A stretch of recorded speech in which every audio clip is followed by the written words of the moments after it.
Episode 96, Hardies and Hardos. Spinny, we forgot to do it last time for 95. Oh my God. Of course you're doing this dumb shit. Yeah, we're starting out with a episode. laser show today. Let's go. Yeah, we got some new toys on the episode today that Bus doesn't have because his computer's too old. So sorry for you, but we had to start there at Hardies and Hardos. Broke, Spinny. Give me a break, man. Episode 96, Exactly. who you got? We got Cortez Kennedy, 1992 Defensive Player of the Year for the Seattle Seahawks. Defensive lineman. That's your man's? I don't know, but he won a DPOY, so I figure he at least deserves episode 96. Yeah. What about Brian Robinson? Yeah, Brian Robinson was slightly above average. We love him too. We love him in Minnesota sports history. Who's better, Ray Edwards or Brian Robinson? Brian Robinson. I don't know. Brian Robinson, I'd say. Okay. It's pretty close, though. It's pretty close. It is pretty close. All right, Hardies Hardos, we're joined by Chase Forbes. We got a lot of MLB stuff to go through. But first, let's hear from Jack.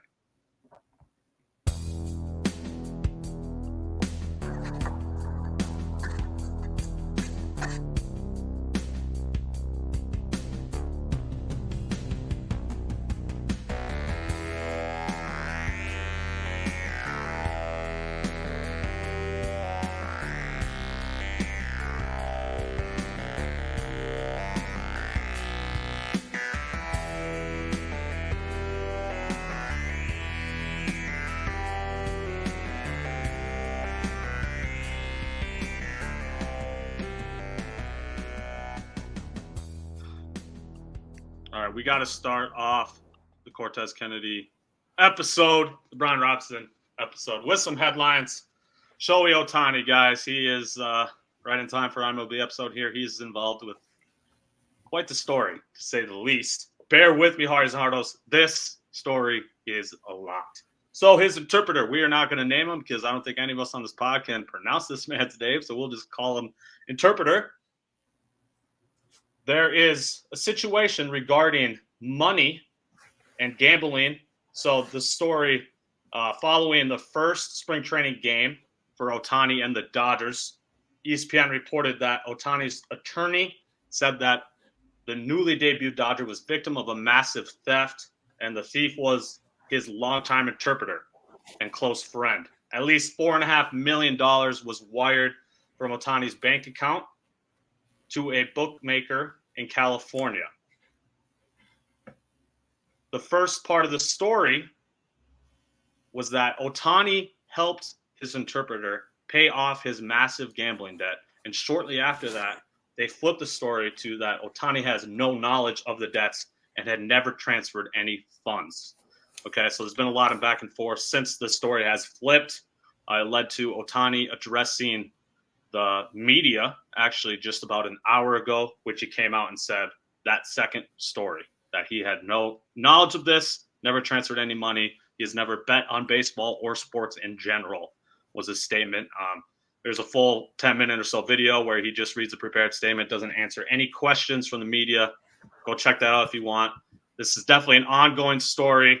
Fellas, what do you think about this crazy, crazy story involving the best player in the world? Spinny? Well, it seems to me like Ohtani and his peeps are worried about everyone thinking he's gambling. I mean, that's the big situation here. I would say, like, the biggest conspiracy theory. And then, I mean, obviously paying off someone's gambling debts, I don't think is allowed by the CBA.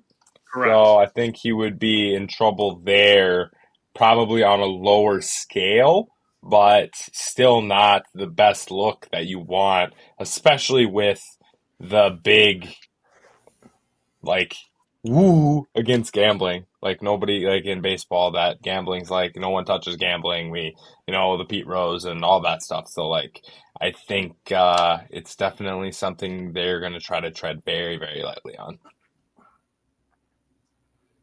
Do either of you guys have any thoughts about this situation? I'm just mind blown, honestly. I think it would be insane if it's true. The conspiracy theory lover in me really wants it to be true. You're leaning. It's true. I know you, Chase. I do really love Shohei and what he brings to the game. So I obviously don't want to see him, suspended or his career completely just ruined from that or tarnished. But I guess we'll just have to see what the facts are and what else comes out. Obviously, I don't think that it'll ever come to a point where he's guilty of it, but you never know. It's interesting though. No, I think in the history of the MLB, where you got Pete Rose and you got Shoeless Joe Jackson, you have a history of where gambling has affected the game, and MLB has given out some pretty harsh punishments. I think they're going to look at this one pretty seriously, like they always have, and especially with like how sports gambling has just ramped up over the last 5 years. I think you do got to take it seriously, just because there's so many ways. Right. If you look at there's just so many different ways you can make place bets now that there's going to be an edge for some of these athletes to take advantage of, and you can't let it happen. Right. There's some conspiracies going around that there was at least 3 known times where a bet was placed in Shohei's hometown back in Japan of millions of dollars each time.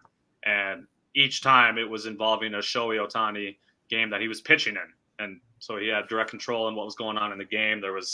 Sometimes they were even betting the over on runs allowed on Ohtani, and then he would allow that many runs. So it's pretty suspect and definitely an ongoing situation that we will be talking about more in the future, that's for sure. NFL has introduced some new rules here, a couple which have been approved today and another which will be voted on shortly. They have banned the hip drop tackle. They are rewarding a third challenge if either one of the first 2 challenges is correct. I love that. And the third smaller one is that the replay assistant can change incorrect roughing the passer and intentional grounding calls. They can now change those from the box. Spinny, what are you thinking about these new rules, man? I know you're the big NFL guy here. The hip drop tackle is kind of annoying. I get it, but at the same time, we're just making it so hard on the defenders. Josh Metellus, Viking, talked on Twitter today about cutting the defenders. Blocks still allowed by offensive players, which is obviously something that they are injured on. So it's kind of a double standard pointed towards the offense as far as tackling and blocking based rule changes, which we all know because offense makes money and defense doesn't. We get where we're at. But it's getting to the point where we're making it really hard on the defenders. So, there has to be a balance, and safety is obviously an issue, and we never want players to get injured at all. It is a hard balance, and we're seeing feedback from both sides that is not necessarily positive. Right. I find it very interesting that the NFLPA was not for this rule at all. They just think it's causing more confusion for players, coaches, officials, fans, everyone involved. I've noticed that it's the swivel version of the hip drop tackle, whatever the hell that means. That's the only version of this tackle that's banned. And it's classic NFL ambiguity, right? It's classic. No one knows what a catch is. No one knows what a legal tackle. It's like we just get into this BS area where the officials can just do whatever they want with random crap. It's so irritating.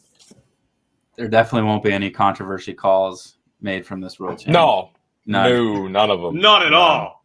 None. Okay, the interesting one that they'll be voting on is this new kickoff rule situation here, fellas. Of the 22 players on the field of play, 21 of them will be in the receiving team's territory. The kicker will be by himself at the 35-yard line. He won't be able to cross midfield till the ball is in play, which in play is if the returner catches it, obviously. Coverage team will be lined up together.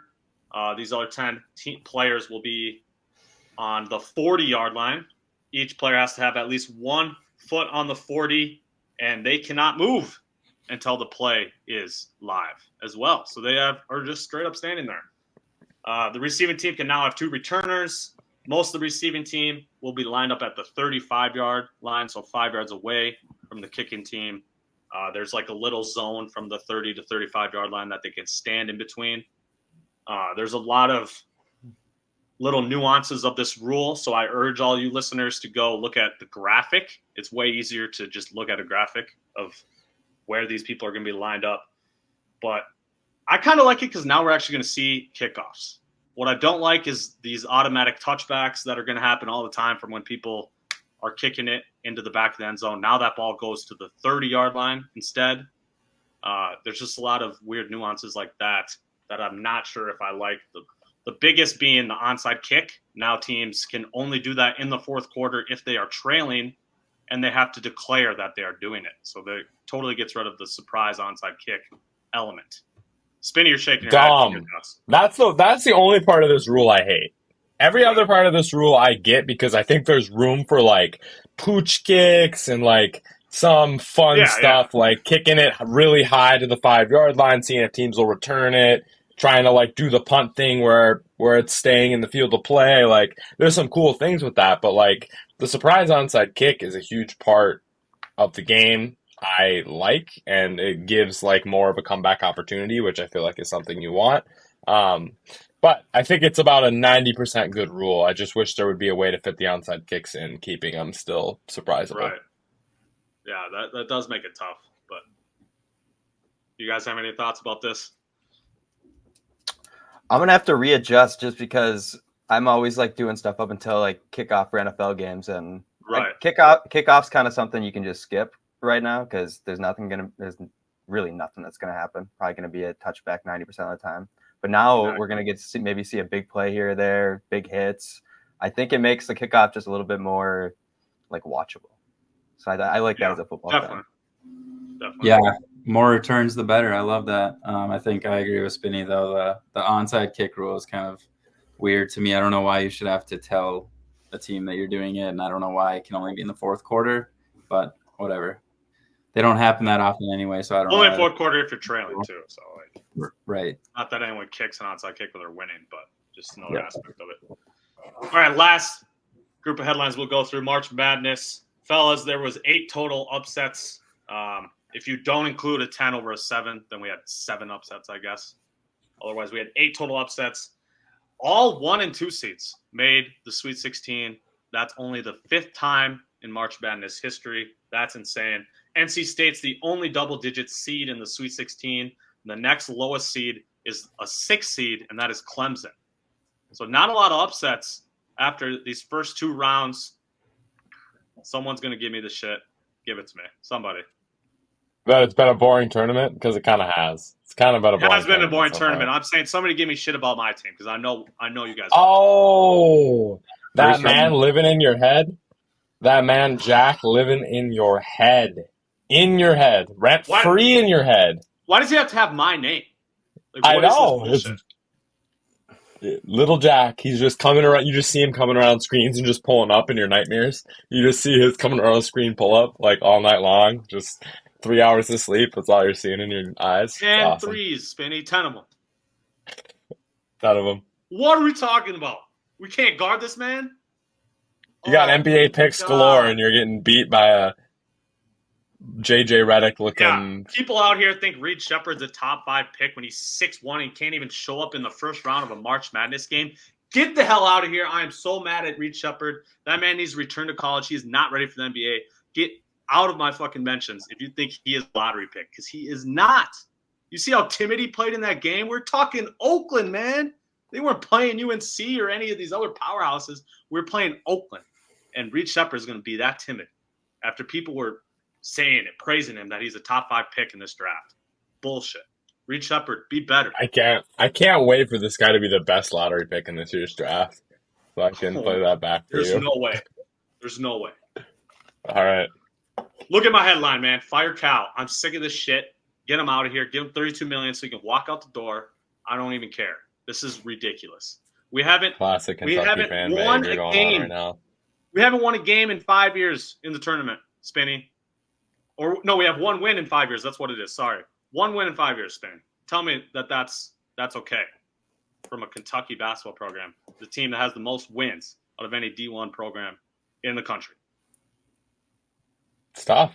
You're in a sad spot. I am in a sad spot. Yeah. I've just given you crap because I've been saying fire Cal for years.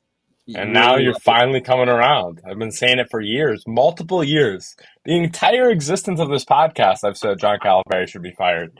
And now you're on the bandwagon. Welcome. I'm welcome. I got some bread. I got some little tissues in case you need them. I'm not just on the bandwagon, Spinny. I'm driving this damn thing. I'm fucking driving. I've been driving it for 2 years. You can't take my spot now. Move on over. I'm the driver, baby. You're the passenger. Come on. Man. All right, one last headline before we go. I know that was the end, but something just came up that, again, on the gambling front. NBA investigating Raptors forward Jontay Porter for multiple instances of betting irregularities over the last several months. At issue are prop bets from 2 different dates.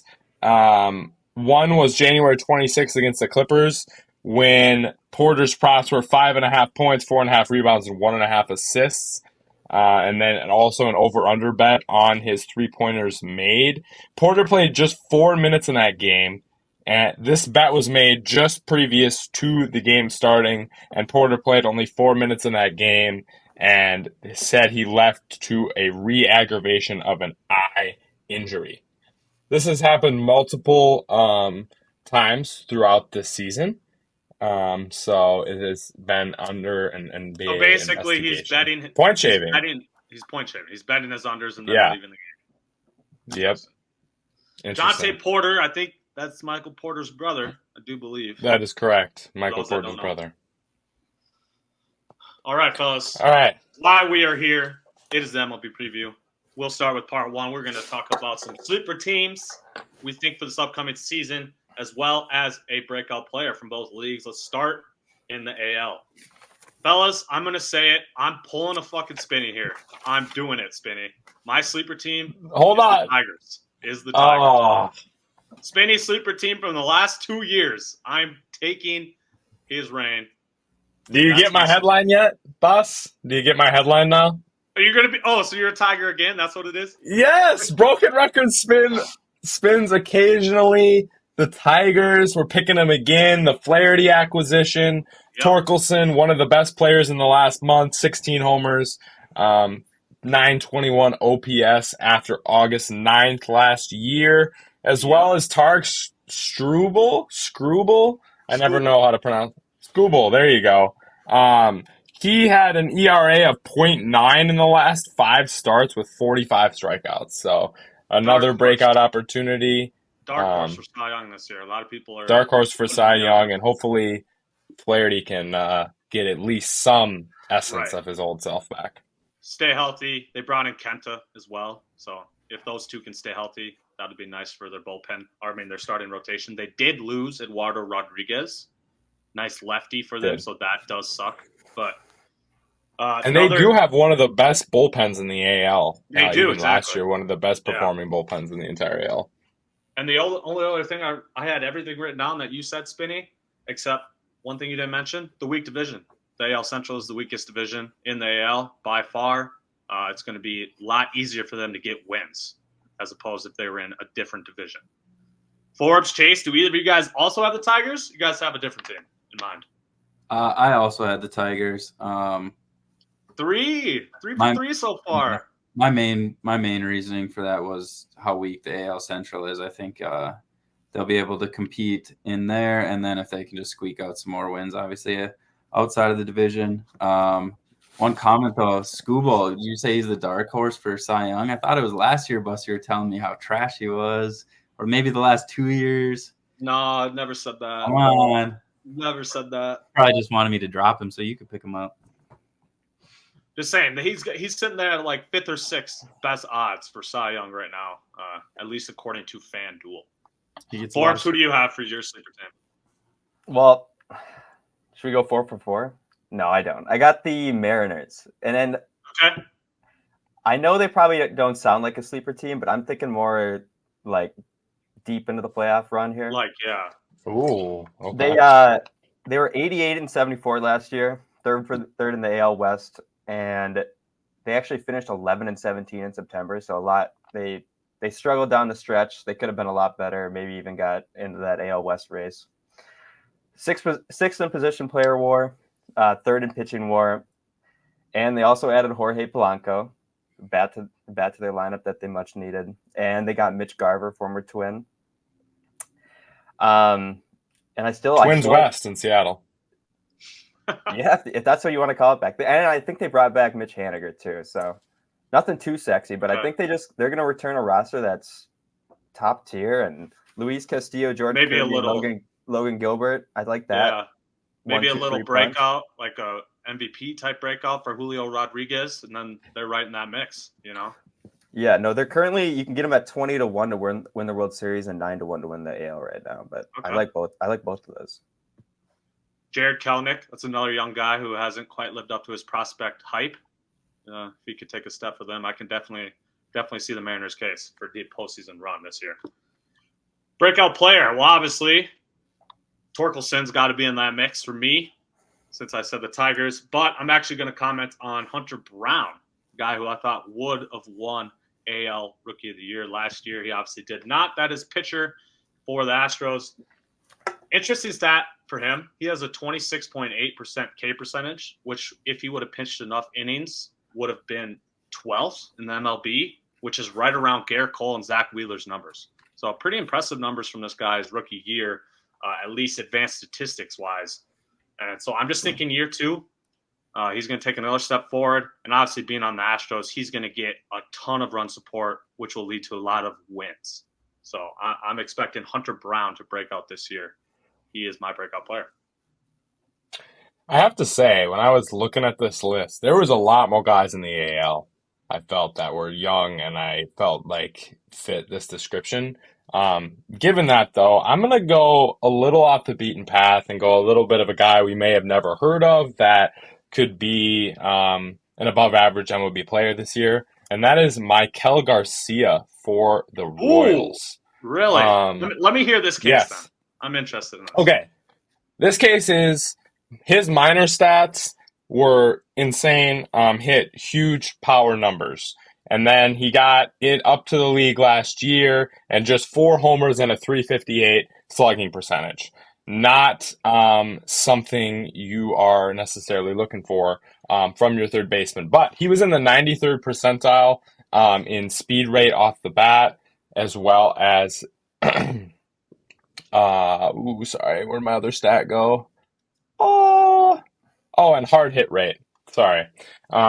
Both of those in the 92nd and 93rd percentile last year. And if he can get in the 15 to 20 home run ratio, his other production was good enough to put him in the above average, at least starting third baseman role, but it kind of really depends on that. So that's where we're taking our leap. He's going to get to the 15 to 20 home run mark for the Royals and become a league average third baseman at least. Yeah. Biggest thing with it, he needs to lower his K percentage too. Through his first couple of years in the MLB, he's struck out a lot. So if he's able to do that, he could definitely break out. I can see that. Chase, who do you got for the AL? For breakout player, I went with a homer pick here. Royce Lewis. If he can stay healthy. Let's go. If he can stay healthy, I think he's going to – I mean, he could potentially put up like MVP numbers. I know the AL is stacked with stars, so that will obviously be really hard, but he could make it into that top 10 list, I feel like. I think the Twins are obviously a playoff team. They got a good culture going right now. I think they're only going to continue to build off that. So, I mean, if he stays healthy, everything he's shown us, I don't know why he wouldn't perform well. He's a lock at all-star, I think, for me, if he stays healthy that first half of the year. Okay. Obviously, I love that. Oh, honorable mention, though. It's another guy, another homer pick. And this isn't really a breakout player because he's a little bit older, but Byron Buxton, man, this might be the year. This might be the year. How many times are we going to say that, Chase? 8th year in a row, but this might be the year. I can't believe I'm still hearing this in the year of our Lord 2024. I'm still hearing this is the year for Byron Buxton. I'm still hearing it? Nah.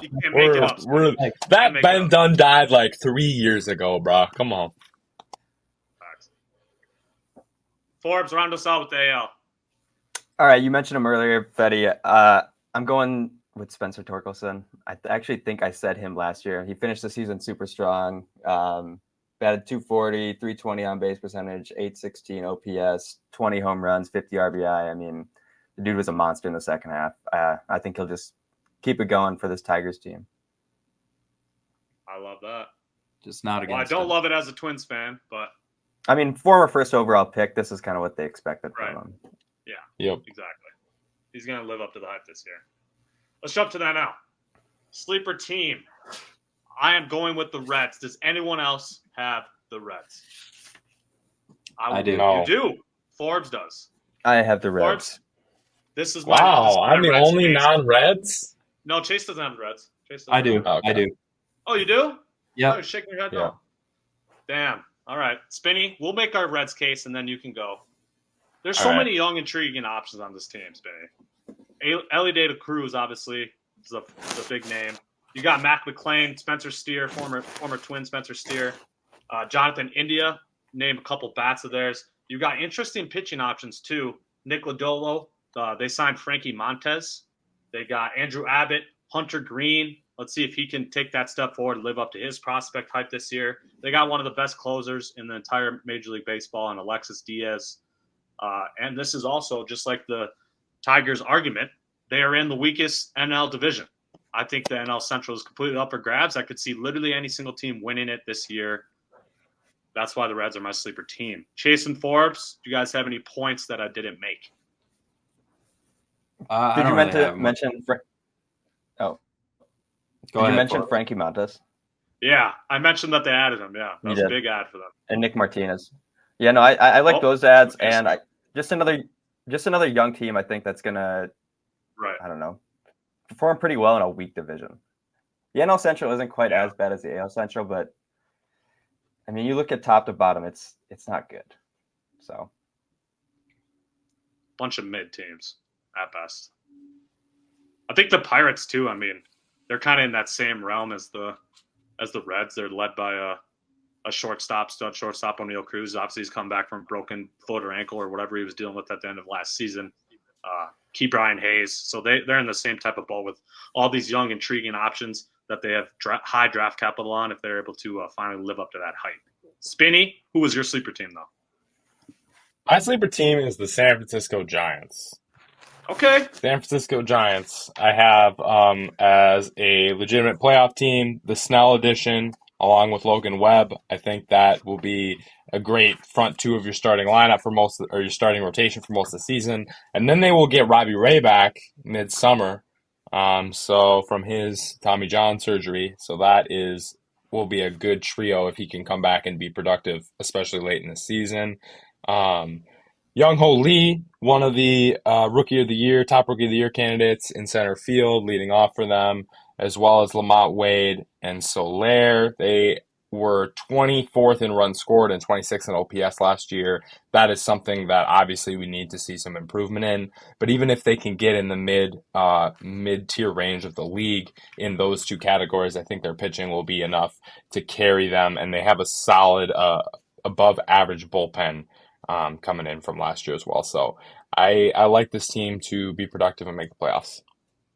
Biggest thing with the Giants will be that division is freaking loaded. Holy cripes. Dodgers, Diamondbacks, Padres, Giants.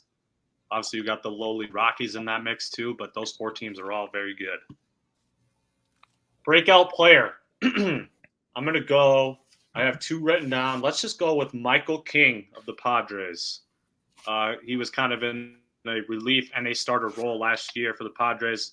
Started being a starting option for them towards the end of last season. He had 9 starts with a 2.23 ERA, 1.14 WHIP, and a 51-9 K to walk ratio in his 9 starts. That's very impressive. Obviously, the biggest question for someone like this who made the transition from relief to starter is, can he maintain it over the course of an entire season? So that'll be his biggest question. But from what we've seen in limited starts, this guy's well on his way to being an elite pitcher in this league, and I think he's going to have a breakout season this year. Michael King. Like that one. There is a ton in the NL. My first case was for Logan Webb, and I know this is a guy that's already been a pretty good level pitcher, but I think there's a chance he wins the Cy Young this year. becomes one of the best pitchers in the league. I don't think that is necessarily expected of him. So he was probably my number one case. Number two case might be CJ Abrams of the Nationals. Okay. I like that one. He did get better last year, almost 100 points of gain in slugging percentage over his 2022 numbers. He had cut his strikeout rate down as well as his chase rate on third pitch on 0-2 counts, or on 2 strike counts, sorry. So we've seen an improvement in his ability not to strike out and to put faster ball speed on the ball compared to his 2022 numbers. And this was a guy that was a highly touted prospect, got them him in the Soto trade, and I think it could benefit them here, the Nationals. Chase, what you got? So I kind of want to do 2 picks here. I know that's not what we decided on here, but I was gonna originally say Mackenzie Gore for breakout player. Another National. Yeah, is this his 3rd or 4th season now? He's due for one. The only reason why I'm hesitant on that though is because I don't know how good the Nationals are, and I know that how good your offense is really matters as far as being a pitcher. But a safer pick for me, I think, is Hunter Green, who I think for the Reds. I think the Reds will have a better team. That dude throws gas, and his pace per 9 is 12. So through his career, that's absurd. So if he can stay healthy, I think he's going to be up there for a breakout year. Yeah, I like that one a lot. If he can get a little better control on his pitches, he's definitely well on his way to a breakout season. Yeah, not as so many walks. He's got some nasty stuff, that's for sure. Forbes, finish our part 1 for us. What do you got? Spinny mentioned him earlier, but Young Hoo Lee from the Giants. I mean, he signed a monster contract, so he might not be technically a sleeper, but since it's his first year, I mean, the dude's been dominating the Yeah. So I don't know if he's technically a sleeper, but he's been dominating the KBO since he's been 18. And he's just, I mean, he does it all. He doesn't hit for power too much, but he's going to get a ton of hits. And he's also been just destroying it in spring ball too. So I think he's going to burst on the scene right away. I like that. I like that name a lot. Hardies and Hardos. There you go. Those are your teams to watch out for in the AL and NL, as well as your breakout player options. Fellas, now I think it's time that I dub all y'all in some trivia before we come back to this MLB episode. What do y'all think? Spinny's already give me the eye roll.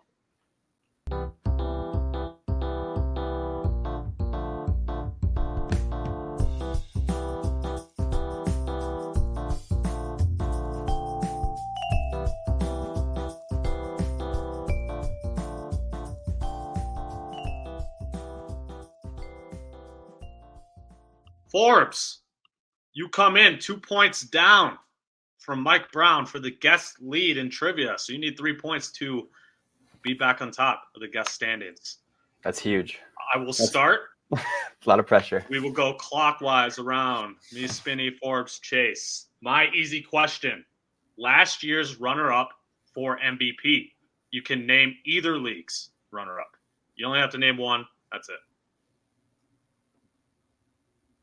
Your winners were Shohei Ohtani, unanimous AL winner, and unanimous NL winner was Ronald Acuna. Who were the runner-up to those 2 players? So can we name 2? You only need to name one. I'm giving you 2 options, though. You can name one of the 2. Okay. We only make can. it easier for you. Okay. I have one for sure. I have no clue, but we're gonna toss one out. I'm say Mookie Betts. I'm gonna say Corey Seager. I was gonna say Mookie Betts. You guys are all correct. Mookie Betts was the NL runner-up. Corey Seager was the AL runner-up. Good job. 2 more, Mike. Couldn't think of the AL. 2 more, Mike. Okay. Best odds to be the first MLB team to 10 wins this season. Currently via DraftKings. I got my answer. I got mine. Dodgers? Dodgers. Let's say Braves. It is the Dodgers. The Dodgers plus 300. First team is 10 wins odds. I I knew knew I it was going to get somebody off the Dodgers. It had to be Dodgers or Braves, obviously. Yeah. All right. Which service academy has never made an NCAA tournament? There's 3 of them. The longest, the one with the longest right. basketball program too. Which service Okay, academy I got my guess. has never made an NCAA tournament? What is They're the- Okay, never mind. I got him now. Army, Navy, Air Force? Yeah. I'll give I you have. 3 I have a guess. since it's easy. Never made the NCAA tournament. The other 2 have. Bus, go first. I'll say Air Force. I was going to say Air Force. It's not. Air Force has definitely made the tournament. We're going to say Army. I think it's Army. Spinny gets it right with Army. Let's go. Air Never- Force has made the tournament in our lifetime, right? Right I when feel I like said they've it, been I in the was tournament like, in our wow. lifetime. They made it in like 2005. Army, Yeah. they've had a program since like 1907. Never made it. Navy made it earlier in our lifetime, but they haven't made it for a while either. That's why I knew I should have guessed Army, because I knew Army had the longest team, so I don't know why I spit out Air Force like an idiot, but there we are. Chase, I'm up. All right. Come on, Chase. Come on, man. All right. So, which pitcher has the most strikeouts in a game on opening day? And I'll give you a hint. It's in our lifetime. Side note as well. This is the second most, but the leader was not in our lifetime, and that was Camilo Pascal, and had 15 strikeouts in 1960 for the Senators. So in our lifetime, in one day, or like one game, This most is- strikeouts in one game. most There's gonna be strikeouts, so many guys. most strikeouts on opening day. How the hell is this All an right. easy question? All right. starting- I guess Like I we- gotta guess. Like we still got like This is five not numbers. an easy question. Okay, can I give you another hint? I'm deciding between like Verlander and maybe like Roger Clemens or Randy Johnson. There's Most- so many options. Most They- strikeouts in one game on opening day by a starting pitcher. All right. Let's go for our guesses. Let's go. All right, Bus? There's like 1,000 options here. There's seriously Clayton Kershaw. I'm gonna go Okay. JV. I'm going Verlander. He's going Kershaw. He's going Verlander. That means I'm going Scherzer. You are all wrong. Sweet. Thanks, Chase. Sweet. Is it Randy Johnson? It's Yeah, Shane, Randy Johnson. Shane Bieber had 14 strikeouts in 2020. Shane Bieber. Okay. A guy I think would have been like our 20th guess. You all of suck, ours. Chase. That's awful. You just got to think of those aces who start on opening day. I don't know. Uh, I also kind of forgot about the easy, medium, hard portion of this. I just came up. oh, with so we just get 3 What? hearts. We get 3 hearts. Okay. Good I to tried know. to keep it. I tried to keep it somewhat. What? I gotta Now earn you- this Oh, one. no. You guys all know we get 3 hearts from Chase. So. Real baseball fans would have known that. All right. Medium round. Chase and Spinny have 2. Forbrook and I have 1. My medium question. Longest active division title drought. There's 2 that are tied, actually. So just name either one of them. You'll get it right. Longest active division title drought.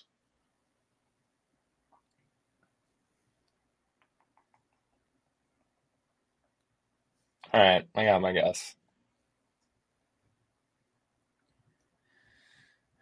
I have my guess. I gotta guess, but I don't love it. I'll say the Pirates. Also, Marlins. Pirates, Marlins, Angels. Angels. Spinny is correct. It is the Rockies and the Marlins.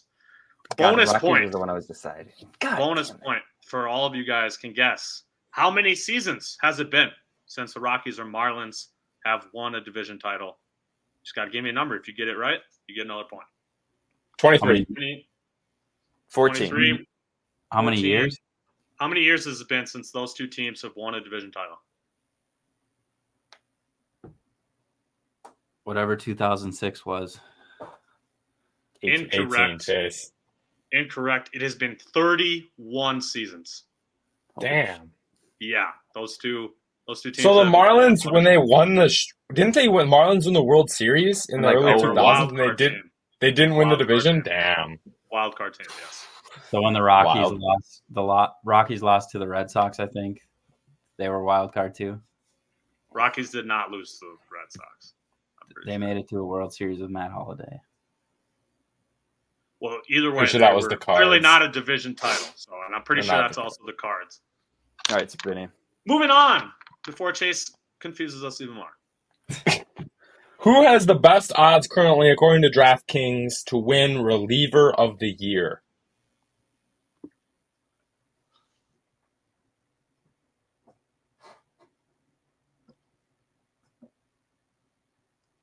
I have a guess.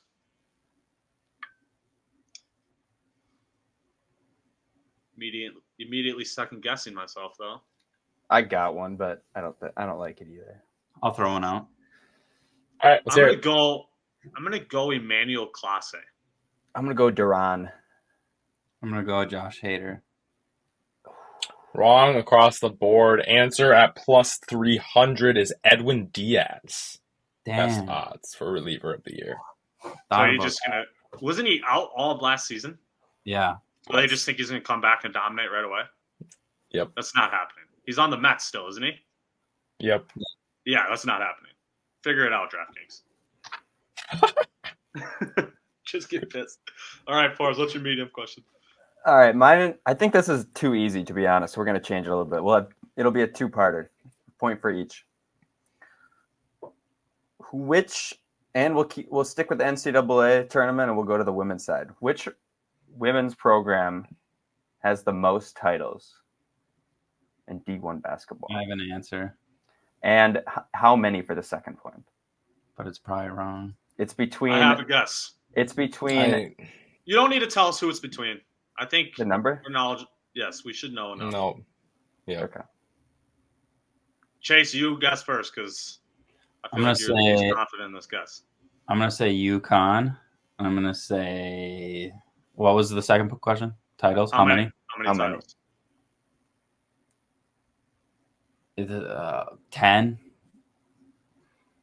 I'm gonna go Drafted Tennessee with 11.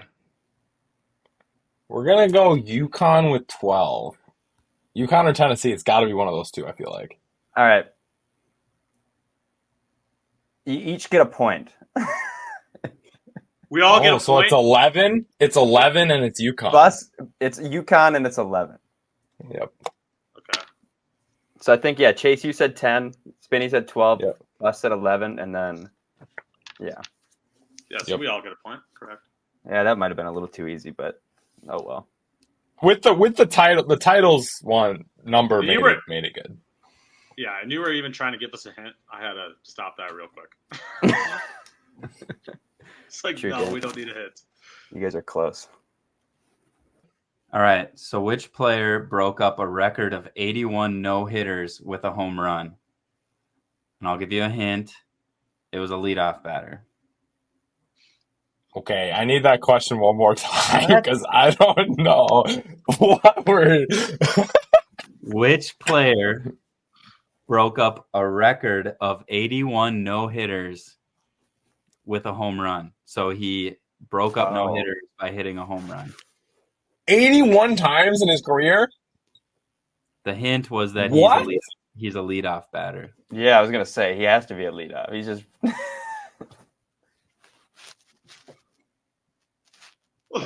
This is more difficult. This is harder than hard, Chase. Come This is like extreme. What are we doing here? on, think of the best leadoff hitters in the game. Oh, this is I don't know. awesome. It's not like MLB hasn't been a thing since like 1900. But You definitely know this guy. all right. All right, I got all an right. answer. I have an I answer. got an answer. Ichiro Suzuki. God, that was mine. Derek Jeter. Ichiro. No, it was Ricky Henderson.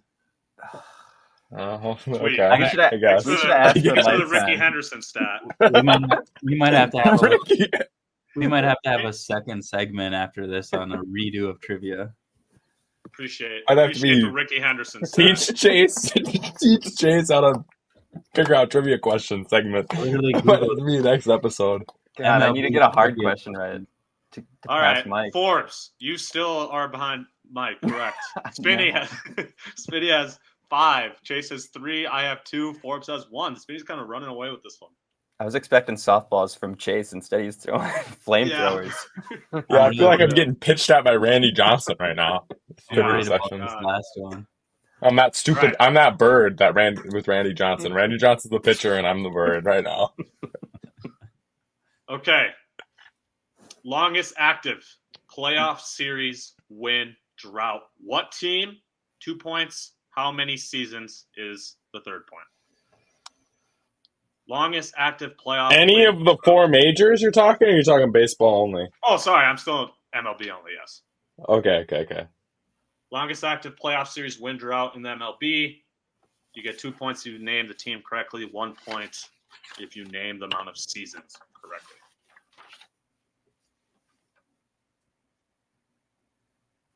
I have an answer.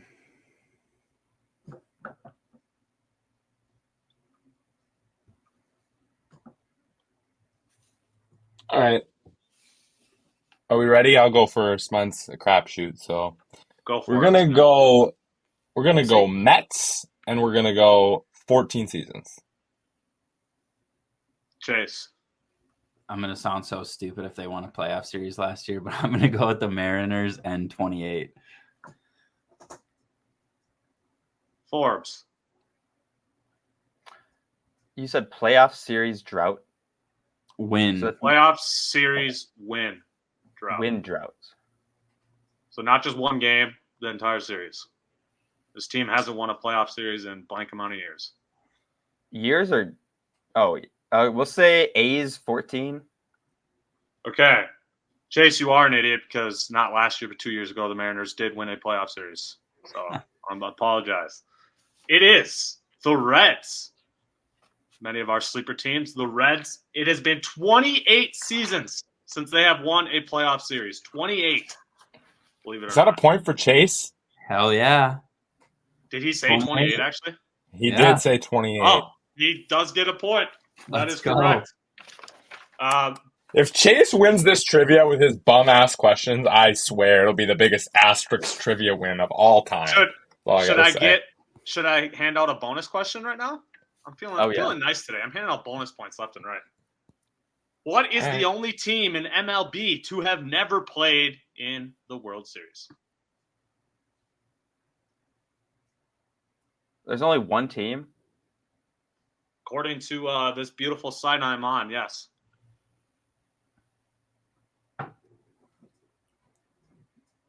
Never been to a World Series.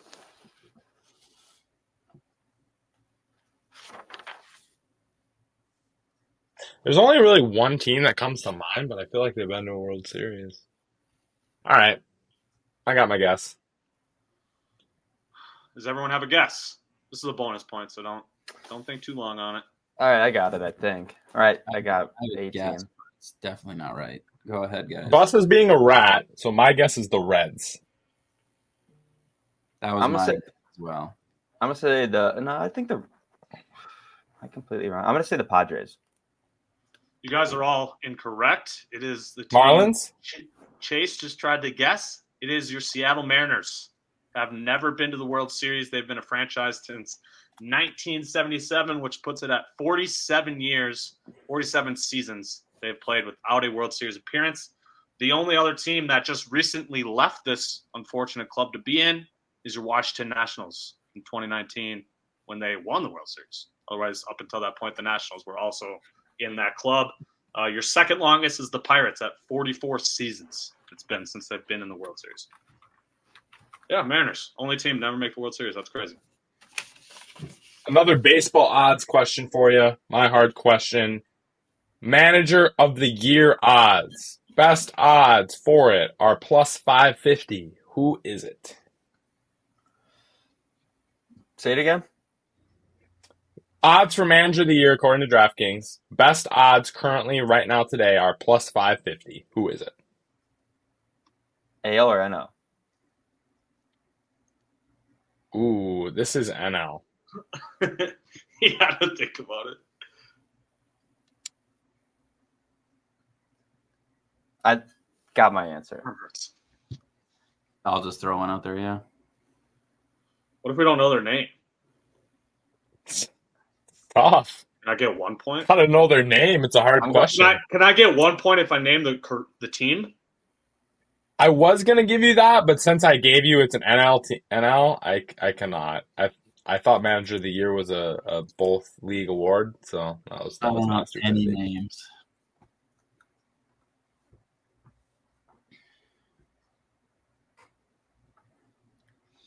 Can I Google his name? This There's. motherfucker. All right, 3, I'm thinking of the team. I 1. can't think of his freaking name though, dude. Guy I want to guess. Come on, let's hear it. My guess is whoever the hell the Cubs manager is. I'm gonna. What is his name? Counsell? I don't know his first name. Counsell, last name Counsell, Cubs manager. That's my guess. I'm sorry. That's the best you get from me. They were good I last year. don't They made a little know. increase. You don't have to count. I'm saying that's my guess. All right. All right. What else we got? So I I think it prepared for has to be an Manager of the NL Year. special team. So I you know did? this one. I looked at it because it was like the only Damn. one that was on the award show that we weren't doing. Damn. And I'm afraid Fetty Buss is correct. I believe. And this was FanDuel, though. I think it was Craig Counsell. The Brewers should be pissed off about that guy still. Craig Counsell. The answer is Craig Counsell. So that's So big how are we- tough. How is this happening? Because Chase clearly Chase cheated. us. Yeah. Forbes already knew Chase- it, which is not a punishment. Chase can have 1 point. Chase can have 1 point. Bus gets 2 points for not having the first name, and Forbrook gets 3 What's his because he first actually knew it. Craig. Craig. Craig Counsell. He was the former Brewers. He's the Brewers old. Yeah. 3, 2, 1. 3 for Forbes, 2 for Fetty, 1 for Chase. That was messy. Where are we All right. at on the point standings might- with Forbes and Chase Two left questions to ask? remaining. 2 questions remaining. Spinny and Chase have 5. Forbes and I both have 4. Okay. All right, this might be too easy, but oh well. Lowest seed to win an NCAA tourney, 2 points for the seed, 1 point for the team. Done. Got it. Got it. It's not. It's actually a good hard question. I just know it because we Yeah. had this question on this podcast. Chase, you got to guess first, buddy, because I know my answer is correct. Just give me like 15 seconds. 5 I seconds. know mine's correct, 4. I should do the year too. The year should be a point. You can make that a point if you really want. I don't care. So seed, team, year, 1 for each. Yep. All Yeah. right. That's what we're doing. Chase, go. I know this is wrong because they lost to Duke, but I'm just going to say Butler in 2011. And what I know seed they- were they? I know they lost in 2010, so they were probably the 10 seed. Spinny, do you All right, want to do it Bosco. together? Sure. I think we're both right. I don't know It the is- year, but It is the 8-seeded Spinny 8 seed. squad, Villanova. 8-seed Villanova in 1987. That is my 1980. guess. it is the 8th seed of Villanova, but it's not 1987. It's 1985. It's correct, Spinny.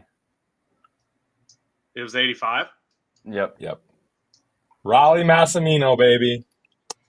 1985 Villanova Wildcats. I wasn't even a thought in my parents' mind yet. All right, right, Chase. Finish this off here, man. All right, this one's hard, even though they've all been hard, but I'll try to give you a hint if you need it. Who was the AL batting champ in 1972? Let me- What? That was actually not. That's actually not the original question. It was who was the only AL batting champ to win the award without hitting a home run, and it was in 1972. And it was Whoa. also. That's Okay, actually a crazy stat. I You tell don't me want this to guy finished the whole season with 0 home runs Yes, and he won the and batting had title. the best batting average? I don't want to give you the last hint because I feel like it's going to be way too obvious, but I gotta guess. You're asking us about somebody that was born like 25 years before me, man. okay. Or this season happened 25 years before me. He was born like 45 years before me. Since the other questions were hard, I'll give you a major hint. He played for Forbes the, already said he had it, so I'm kind of confused. No, I just had a guess. Forbes has the what's- guess and he's right. Before this hint, can I give him two? Oh shit, I don't know how to do that. The last hint is What's the hint? he played for the Twins. I didn't have it, but I got it now. I think. I really don't. There's two guys that come to mind here. I was gonna say Pete Rose. That was my guess, but That was my guess as well. I'm gonna say Tony Oliva.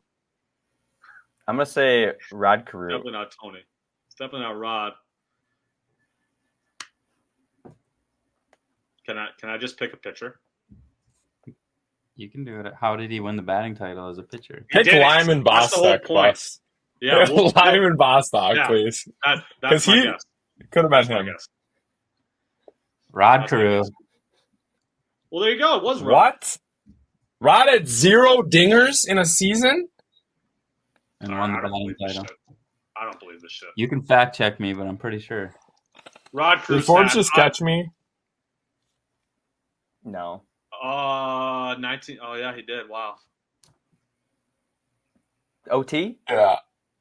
OT. Why did I think this guy hit a lot more home runs? This guy has he has 92 career home runs. Did Forbes I had just force one OT on the hard-headed pod in March I didn't Madness have 1 style, just point. like that? He I only came had 1 back point going from into the that, hard round. No, from he only that has 7. 4-point deficit. He has 7. Mike Brown, you number 4. How many do I have? How many do I have? Spinny, you are the winner. You have 8. Oh, so you just fucked with us like that? You just got my hopes up for an overtime and then crushed Forbes' dreams like that? That's tough. That is Sorry, tough. I was just focused on his Rod Crew stats that are just unbelievable. I, for some reason, thought he could hit home runs, and he has 92 career home runs. Like, what the hell are we talking about? All Just right, amazed well, at this. shout out to Benny me has 8 points. taking the dub. Forbes 7. I have 6. Chase has 5. Productive round. Shout out to Chase for the worst hard-headed Worst trivia questions questions in ever. history. Yeah, that was All right, Seriously. let's move on. I'm excited All right. for this part. Part 2. Playoff and award predictions. Let's start in the AL. Do playoffs. My top 6 seeds in order, fellas. My division winners and your 1 seed, the Astros. 2 seed, Yankees. 3 seed, Twins. Division winners. Wild card teams, 4 Orioles, 5 Mariners, 6 Blue Jays. I put the Astros as a 1 seed because the East is so crowded. So I don't think the 1 seed will be coming from the East. I think they'll kind of eat themselves up, as you say. Rangers, that's obviously my surprise team here. Not making the playoffs. This is actually more common than you think. There hasn't been a back-to-back champ since the Yankees three-peated from 98 to 2000.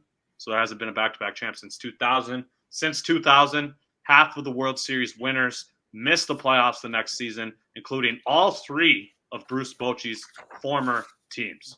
When he won those 3 rings with the Giants, they all missed the playoffs the next season. Not necessarily a diss against Bruce Bochy. That just shows how hard it is to win every year in the MLB. Teams will always, there's a lot of roller coasters when it comes to the MLB. So I'm just thinking a little fallout from the Rangers. Maybe they deal with more health concerns. Obviously, we know Seager and Scherzer are guys that have dealt with injuries in the past. And they got a pretty solid and healthy season from Seager last year. So maybe this is a year where Seager is dealing with more injuries. Scherzer's constantly on the IL given how old he is. They lost some key contributors to their World Series run. Aroldis Chapman being one of them, Jordan Montgomery. They lost some guys like that. So that was definitely my biggest thing I needed to address was leaving the defending champs out of the playoffs in the AL. But I'm doing it. Spinny, what do you got? Like that. We have Orioles 1. I think the AL East winner is going to be the best team, get the most wins. I like what Bus is saying, but I think the Astros are 2. And the 3 seed in the AL playoff bracket for me is the Detroit Tigers. I think the Tigers are going to take the division. They will be the 3 seed in the playoffs last year. The Yankees at 4, Mariners at 5, and Rangers at 6. Obviously left off the Jays, left off the Rays, 2 teams that, especially the Rays, that consistently break my playoff prediction. So there it is, AL playoffs. They're going to break mine too. Chase, what do you got? All right, so might have a couple of these in incorrect order based off the division winners here, but I think I got it right. I have Orioles, Astros, Yankees, Rays, Rangers, Twins. Obviously, the Twins need to be higher. So Twins are the 3. Yep. So I don't think they'll obviously have as many wins as some of those top teams, but I kind of agree with you, Bus. I think that East is so stacked. Reasons why I picked the Orioles, though, I just think they're a really young team with a lot of energy still. I think they're built kind of for that regular season, whereas a couple of these other teams have some more veteran-type guys, injury-prone players. But I do expect the Astros to win the West there. So what you left off, did you say Rays? Yep, the Rays are in here. So you left off the Mariners? I left off the entire Central. I left off the Mariners. I could see the Mariners making it in there as wild card versus. Did you say 4 AL East teams? Or am I tripping? No, you said Rangers and Astros, correct? Yes. Okay. Just making sure. All right, Forbes, what do you got? I got the Stros winning as number 1, Orioles number 2, Twins number 3, Mariners 4th, Blue Jays 5, and then I got the Twins hosting the New York Yankees in round 1 of the wild card playoffs. Our nightmare. I hope you're wrong. I hope you're wrong. I just think, kind of back to Orioles, I'll address that since all of you guys have the Orioles winning the East. I think the Orioles, they're kind of victim to this classic MLB swings in season and or every other season type deal. Like I said, with the Rangers missing the playoffs, I think the Orioles just slide a little bit farther down the standings this year. They, in my opinion, were kind of, lucky's not the right word, but like their pitchers weren't very good and they still won 100 some games. Like I just don't anticipate them being able to win over 100 games again. They were pretty much healthy the whole season. They had all their guys there. I just don't know if that's very repeatable, especially in that crowded of a division. Yanks obviously added Juan Soto to the mix. Once Garrett Cole is healthy, obviously he's dealing with injury right now. Their starting rotation is Garrett Cole, Carlos Rodon, Nestor Cortez, and Marcus Stroman as your 4th pitching option. That's definitely the best pitching staff in the East. So that's why I gave the slight edge to the Yankees, even though, as you saw, Orioles are my first wild card team. So I do think they're going to be right behind the Yanks record-wise. AL champion, who do you guys got? I'll say it right now. I liked Forbes right when he mentioned Mariners as a sleeper team because I have the Mariners surprising everyone, winning the AL as a wild card team. That is my AL champion, the Seattle Mariners. I'm going to say with the pressure taken off, they lose the division. They're kind of a little underthought there in the 4th spot. I think the Yankees might win the AL. Actually, I hope you're wrong. Surprise us. I really hope I'm wrong too, but it just seems like it could be the time they finally get it done. Chase, who's your AL champ? I want to agree with Spinny, but I just am not confident that the Yankees will stay healthy. But I'm gonna go with the Astros. Till somebody beats them, I don't know. They're just so dangerous in the playoffs. They were beat last year. Fun fact: they did not make the World Series last year. So they're due. Yeah, no, and I got the Stros too. I mean, since 2015, they're only the Dodgers are better than them wins wise and war wise. True. They re-signed Altuve. They got Hader. Moved on from Molinado and Michael Brantley. So couple old guys off the roster. Maybe get some young guys in that are a little bit more hungry. I don't know. It's tough to beat the Stros, man. Agreed. I agree. I thought Forbes was going to go Mariners on it. Yeah. I hope I'm right, man, because Mariners, they need to end that 47 straight seasons without a World Series appearance. NL playoffs. I have Braves 1, Dodgers 2, Reds. I had to give one of my sleeper teams in the playoffs. Ooh. Reds winning the Central, going to the playoffs. 4, Padres. 5, Phillies. 6, Diamondbacks. Spinny, I know you're not going to like the fact that I left off your Giants out of the playoffs. Same reason, though, for having the Braves 1 as the Astros 1 in the AL, and that's just because the West and the NL is so damn crowded. I just don't think the Dodgers will be able to get 1 with how many good teams there are in that division. I did throw the Padres and the Diamondbacks in there, but again, are we really going to be able to see 4 NL West teams in the playoffs? Like, I doubt it. So it was tough for me to lead the Giants off, but I think there's no way in hell there's 4 NL West teams. That would be insane if that actually happened. Dodgers, though, I did have, saying how crowded this division is, I still have them winning the division once again. Like, I feel like this every year is a conversation of, the Dodgers finally not going to win the NL West, when in reality they always do. It's been how many straight years they've won this division. I don't think that's going to change, even with how crowded it is now. We look at the NL West a lot differently, Bus, going into this year. This is a very interesting one for me. Dodgers You have the Giants for me. winning? Oh, no, I do not. Dodgers 1, Braves 2. I have the Cubs 3 winning the NL Central. Kind of surprising teams there. Phillies 4, Cardinals 5, and Giants 6. I left the Padres out. Padres and Diamondbacks out of the playoffs. Interesting. I don't know about 2 NL Central teams. I don't know if I like that. I don't know. The Padres have I just gotta see what's going on there. Like, there's been too much dysfunction for me to believe in them quite yet. Totally fair. Chase, what do you got? Please don't give me a bunch of rumbled standings here where you named the 6th seed as the second team listed. I got it in order. I think we're good this time. All right, so I got Braves, Dodgers, Reds, Diamondbacks, Phillies, and Padres. I'm going with Bus here again. I just think that division is pretty stacked. The West there, so I think that the Braves are going to be able to squeak out a few more wins with their a little bit weaker division with the Marlins, Mets, and Nationals there. Dodgers, obviously, I think they're an amazing team, but without Shohei pitching this year, I think that will hurt them a little bit. Diamondbacks, I do think the Diamondbacks are gonna get that 5 seed there. I think they're gonna have a good year again. I think they'll pick right up where they were last year, and then just threw the Phillies in there. I think Zach Wheeler is going to be a Cy Young candidate. Bryce Harper could be an MVP candidate. Trey Turner, obviously. The Padres, I do kind of agree with Spinny, though. I didn't like putting the Padres there. I know they have a lot of studs on their team still, but I don't know. They just seem like a team that could really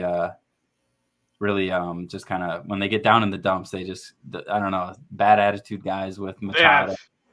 They have all these expectations on them every year, and they never live up to them. So I totally get why you guys are a little hesitant when it comes to the Padres. But as you will see in a little bit here, you'll see why I'm so high on the Padres coming in this season.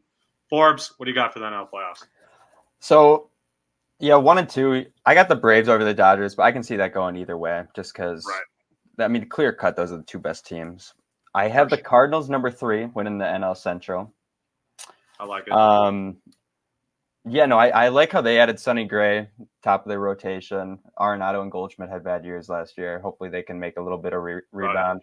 And they also had Kyle Gibson, who, we know him in Minnesota. He's just a quality starter. Gibson. Didn't they add Lance Lynn too? They had Lance Lynn, Kyle Gibson, and did they get Lance Lynn too? Well, I believe so. Even more, I like the Cardinals then. And then I got a pair of inter-division wildcard matchups. I got the D-backs at 4, Giants at 5, and then the Reds at 6, playing the Cardinals in the wildcard round. So, okay, so I'm the only one that likes the Padres. Yep, only Padres fan up in the left corner. Also, just want to be known, my biggest baseball fan friend Becca Connor and I had the Cards in the playoffs. You remember that. You remember Buss and Chase not having the Cards in the playoffs at the end of this year. So just in case, it might be a Buss hit piece on the next It might hard-headed be. episode after the season when the Cardinals make the Yeah, playoffs. man. They went 71 and 91 last year, man. It's just hard for me to pick that squad. And they still got the best We'll division see. odds in the NL Central this year. They do, yeah. Like I mentioned earlier, I truly think any of the teams can win the NL Central. I think that they're all pretty evenly matched, and it's going to go all the way to the last week. That's for sure. NL champion. I don't even care if it's a cop-out answer. I'm taking the Braves, one of the best two teams in the NL. I think they're going to the World Series and winning the World Series. They are my World Series champion pick. Braves over Mariners.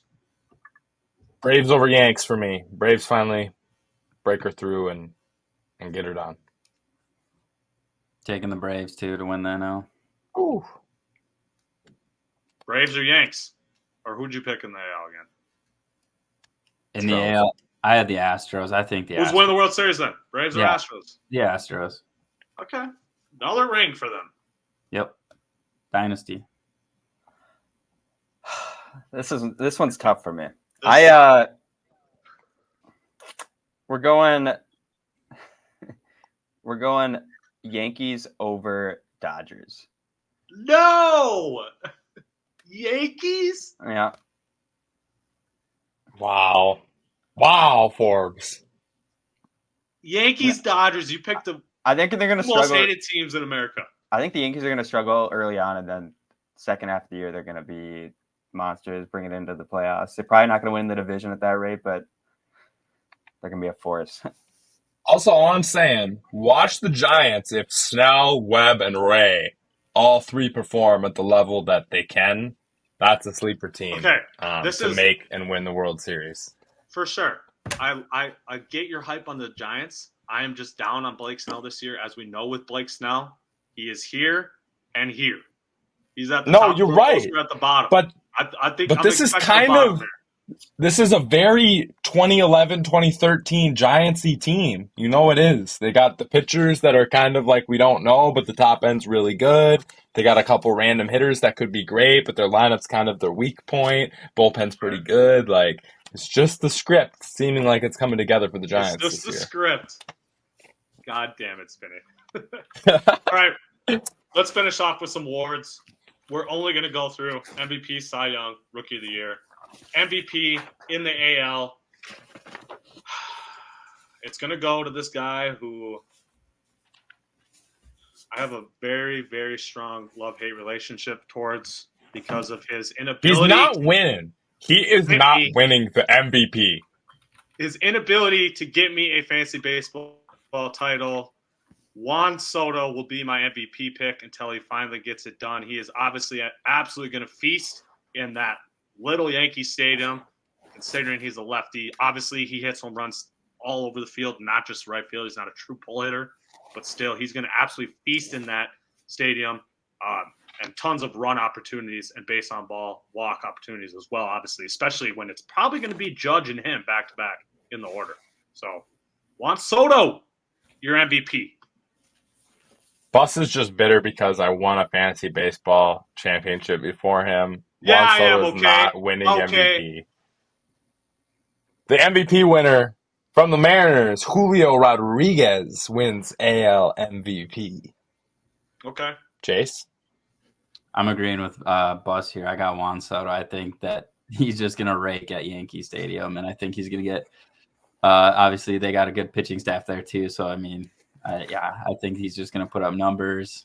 The team's going to be good. So, all the contributing factors there. Forbes? I went a little out of left field.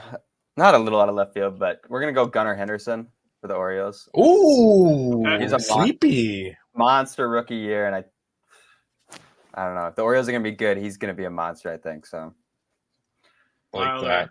My sleeper 18-1 options right were- now. Well, I'm seeing a lot of hype around Adley Rutschman as MVP too. I'm seeing a lot of MLB experts picking Adley Rutschman or Gunnar Henderson to win it all. So a lot of people around the Orioles train this year, heading into the season. I should have prefaced with this, but your odds: Juan Soto plus 500 is your favorite. Aaron Judge plus 700. Corey Seager, Julio Rodriguez, Yordan Alvarez, all tied at plus 1,000. These are FanDuel odds. American League Cy Young. I am going with the new guy in the AL. That's Orioles ace now, Corbin Burns. He's going to take a little time to get adjusted to the American League batting, but then he's just going to dominate like he always does. So I'm going Corbin Burns. Like that pick. I went a little down south, more towards the second best team in the AL. The Stros, my guy, Framber Valdez, gets it done. AL Cy Young. Chase. I'm going with a guy who plays for a team that Spinny's been high on, Luis Castillo. I think that if the Mariners can have the season that Spinny is hoping for, and he can pick up right where he was last year, I think that he's gonna be right up there for Cy Young. And I'm going to take. I'm surprised not one of you guys took him, but we're gonna go Pablo Lopez. Let's go! I knew one person had to take him. Yeah, no, I mean, I don't see why he can't do exactly what he did last year, but just, I mean, he's going to be the ace Right. this year. No Sonny Gray. I mean, he's going to have to step up a little bit, and we're looking forward to. We need wins every time he steps on the mound. So, Facts. No Garrett Cole for how long, and to start the season too obviously helps all these other guys. I like Spinny's pick with Frambler.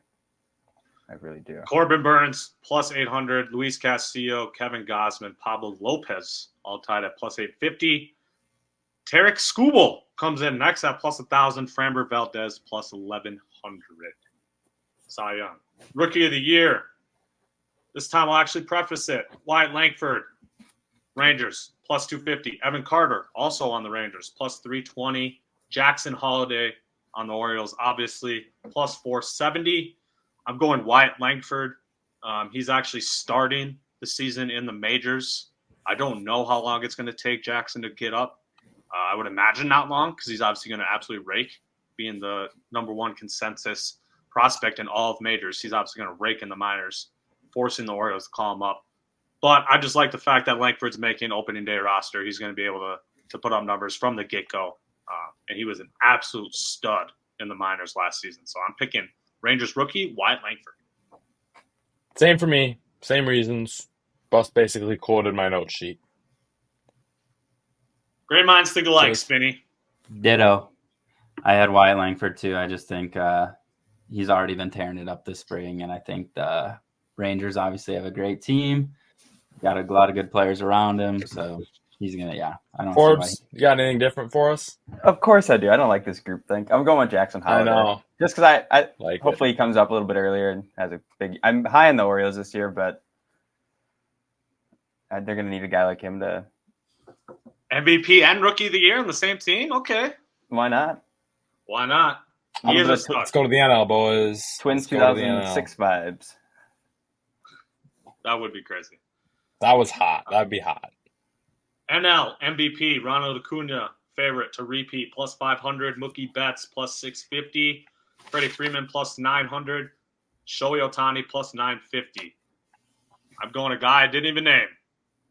And that is Fernando Tatis Jr. is going to win Cy Young this year. That's why I'm so high Cy Young, on huh? the Padres. Or MVP, sorry, I don't know why I said Cy Young.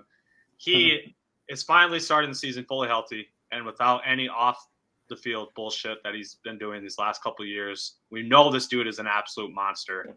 I'm expecting a fully healthy and fully dominant season from Fernando Tatis. And kind of like the record argument, I think a lot of those Dodger players are just going to eat themselves up, right? Like, how are you going to vote for Mookie Betts for MVP when he also has Freddie Freeman and Ohtani second through fourth highest, best odds to win MVP all on the same team? Like, I don't know how you could just pick one of those guys. Ronald Acuna, obviously stupid elite stats last year, but so did Olsen. Olsen had 50 home runs and 130 RBIs, right? So, like, I think Tatis has a clear path to MVP based on not having as much help as these other guys do. I like that argument. I went with Betts anyway. I like his odds with Shohei, obviously not pitching, and we don't know where he's going to be at with Tommy John. I think Betts might stand out a little bit more than he has previously. So we're going to go with Mookie. I'll go. I don't like that argument, Bus. This isn't basketball. You don't need to share a ball. So I'm taking Mookie as well. Cool. I just think you're just going to vote for the guy with the best stats. And I think Mookie's going to ball out. But don't you get my point, though? They're all three going to have great stats. So how are you just going to choose and say, this guy is the most valuable player in the entire league, even though his two teammates also have the same elite stats and play on the same team as him? Well, Mookie's going to have better stats. I don't know. I think don't know. It's easier to look at baseball in more of an individual lens, I think. Right. No, I do agree with that. I do agree. All right, Chase, you're putting on timeout here for a minute. Chase is picking Ronald Acuna to go back to back. We enjoy that from him. Let's move on to the next award, Bus. I'm like Tony Reale on Around the Horn right now. Chase just got to mute for a second. He's just muted. Mic privileges are gone. Spencer Strider, favorite, plus 380. Zach Wheeler comes in next at plus 900. Quite the difference there. Max Fried, plus 1,200. Those are your top three. I'm going with your favorite, Spencer Strider. I think he's finally going to get it done. Obviously, we know how elite this dude's K numbers are. Absolutely absurd. Run support will get him a shit ton of wins like he did last year when he had 20. So I think Spencer Strider's getting it done. Yeah, here we go. Backing up what I said before, my breakout player, Logan Webb, is going to win Cy Young. Only way he fits in the breakout.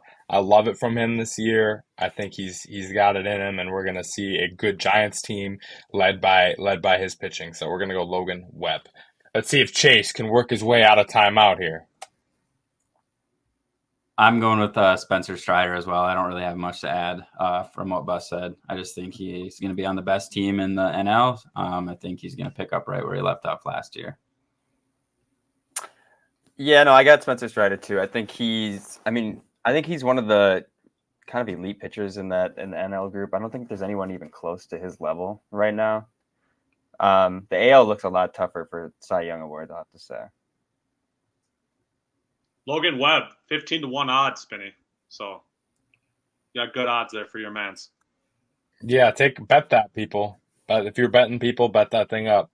I kind of like Tyler Glass now at 14-1 as well, with how much he's going to need to ball out for the Dodgers rotation this year. What about Sonny Gray at 50-1? Ooh, that's pretty big.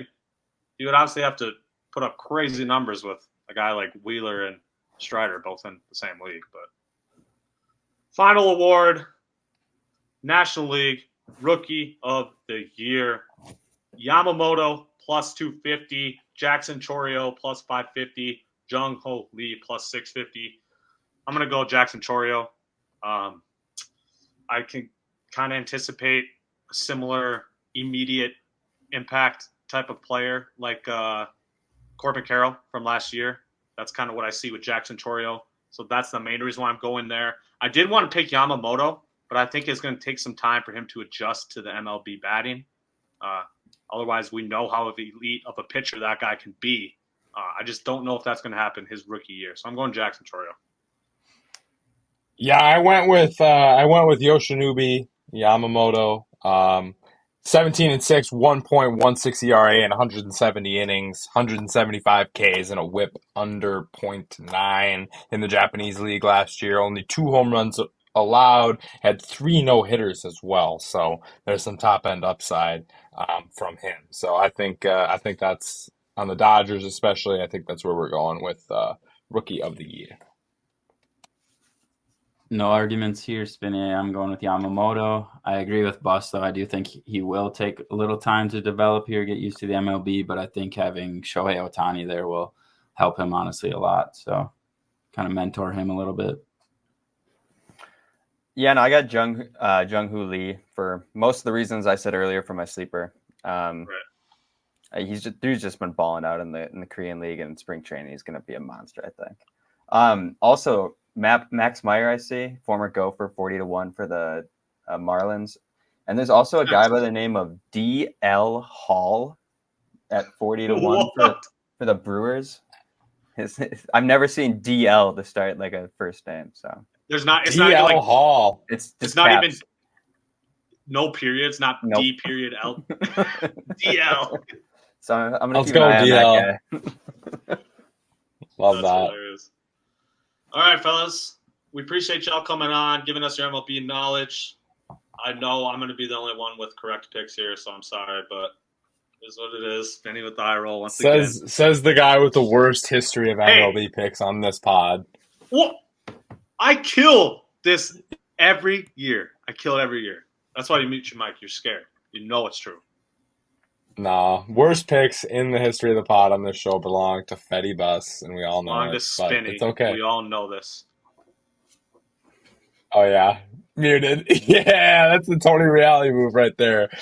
Thank you, Hardies and Hardos, for listening to this podcast. Forbes and Chase, anything to say on your way out while I get the laser show going again? Yeah, I'm looking forward to dominate fantasy baseball draft we have on Wednesday. And shout out Fetty for beating me last second last night in the hard-headed fantasy basketball semis. Let's go! The dude just wins at fantasy hoops. Let's go. Good lucky season from Bus on Fantasy Hoops. Thank you, Chase and Forbes, for being on. We appreciate you, and have a wonderful night. I'll do my best to bring some better trivia questions next time. You'd better. See you later, guys. All right, Peace. y'all. All right, Fetty. Should we let them out of here? Should we let the Hardies and Hardos go and get on with I have their a question wonderful for you. baseball season? Okay. It's about this rumor I saw that Shams. Well, it must actually not. It must be true if Shams is tweeting it. Shams today tweeted that the Nets turned down Jalen Green from the Rockets and multiple first-round picks for Mikal Bridges. I just want to hear your thoughts on this absolute ludicrous BS here. This is absurd. What are the Nets doing, Spinny? I just don't get it. Like I don't get it. I love Mikal Bridges, but I think it's been Same. known that he's not going to be a 1 on a championship team. I think he's maybe a 3 on a championship team at best, right? I think that's where we're at right now. The Nets know they don't have a 1 or a 2.